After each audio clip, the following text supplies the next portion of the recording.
কলেজের সকলের সামনে আরিয়ার প্রপোজাল রিজেক্ট করে দিল সৌম্য। হ্যাঁ বন্ধুরা, এমনটাই আমরা দেখতে পাব গৃহপ্রবেশ ধারাবাহিকের আজকের দুর্দান্ত পর্বে।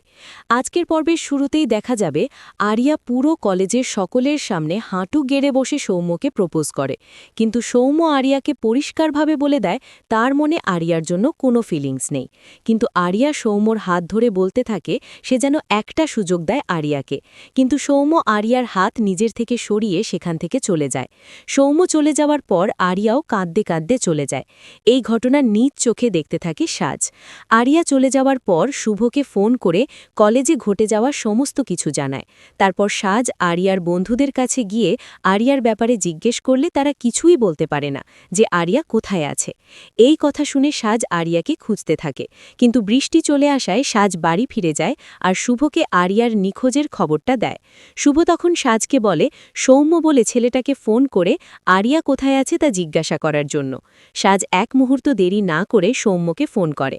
অন্যদিকে সৌম্য বাড়ি ফেরার পথে দেখতে পায় আরিয়া বৃষ্টিতে বসে ভিজছে। তখন সৌম্য আরিয়ার কাছে গিয়ে হোটেলে পৌঁছে দেওয়ার কথা বললে আরিয়া অভিমান করে অন্যদিকে মুখ ঘুরিয়ে রাখে। সৌম্য অনেক বোঝানোর পরও যখন কাজ হয় না, তখন সৌম্য আরিয়াকে বলে আমার বন্ধু হবে। আরিয়া এক নিমেষেই রাজি হয়ে যায় আর খুশিতে বৃষ্টির মধ্যে নাচতে শুরু করে, আর সৌম্যর খুব কাছাকাছি চলে আসে। সৌম্য আরিয়াকে থামাতে যেয়ে দেখে আরিয়ার হাতে বিয়ারের বোতল। সৌম্য আরিয়াকে জিজ্ঞাসা করে এতক্ষণ ধরে তুমি মদ খাচ্ছিলে?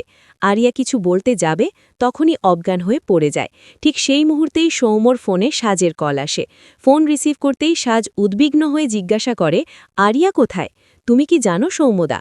তো বন্ধুরা, কি মনে হয় আপনাদের, বন্ধুত্বের মাধ্যমেই কি ভালোবাসার জন্ম নেবে আরিয়া ও সৌম্যর মধ্যে? কমেন্ট করে জানাতে ভুলো না।